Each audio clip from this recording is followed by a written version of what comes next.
know that there's a national day for everything. Sure and this is. weekend is National Bartender Day. What? Yes, I know this is your favorite day. It is. I love that it falls on the weekend. Perfect time. Oh, Yeah. absolutely. That's true. Historian Rafi Andonia is back to give us a little bit of background on this day. Hey, Rafi, always good to see you. Yeah, great time. Cheers.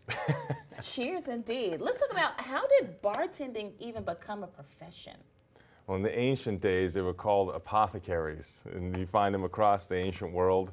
And with bartenders known as apothecaries always cracks me up because Yes. it's like, it's medicine almost, Medicinal, right? Yeah, right? exactly. Like Yeah. alcohol is medicine. But really kind of the way I think we think about it comes from Middle Ages Europe, where you have these innkeepers, like think about like English pubs, which aren't just a bar, but they actually also have a place to stay, or taverns in the colonial days here in the Americas. And so you were expected to kind of brew your own beer, have some whiskey there, or of course rum was very popular in the colonial period.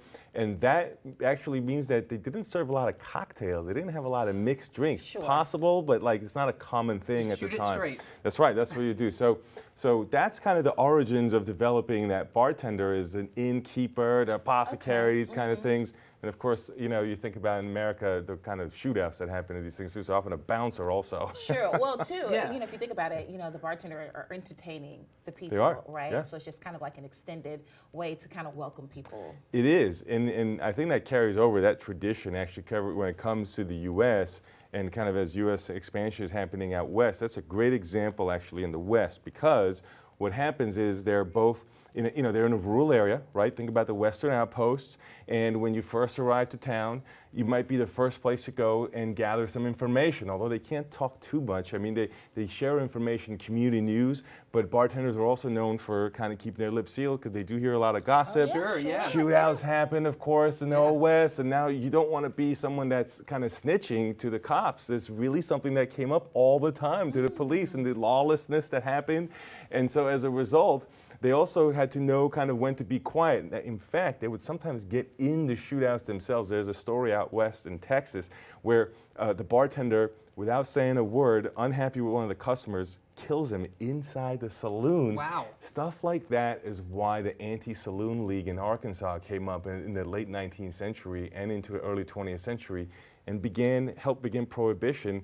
And Arkansas banned alcohol in saloons really before national prohibition because of these kinds of incidents that Because they were were taking violent, place. became violent places, or could be. That's Let's right. fast forward a little bit. Let's talk about this modern craft cocktail and how that came into being. Rafi, how did that become a thing? Well, speaking of prohibition, it happens because of prohibition. So when you go into prohibition, what happens, of course, is alcohol is outlawed, right?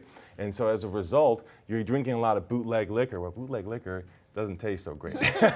So you got to find a way to mask it. So people, as a result, got creative with the bootleg liquor, putting all kinds of different flavors into it, and that changes the way people drink. Yes, you might have some mixed drinks in sort of the maybe prior few decades, but really this is when it changes. The consumption of liquor changes from being a minority, so people drinking mostly beer and wine, and after Prohibition changes to being about 3/4 of the alcohol that people drank. So liquor takes off because of the cocktail kind of, our influence. Sure. And that's where we draw and grow on, the cocktail movement today. Mass production of some of the ingredients and mixers that came up after World War II also helped popularize some of these. But of course, today, there's this kind of more retro vibe that says we're not going to use like as much of the mass production stuff. We're going to try to use fresh Right. ingredients. We're going to make it here, build it here, fresh And I know there's ingredients several right in of front great ones in Fayetteville that do so right here. So, Absolutely. so that's kind of where it begins, though, is that prohibition. Now, the one last thing I'll say is that it's worth keeping in mind what Garth Brooks says, right? When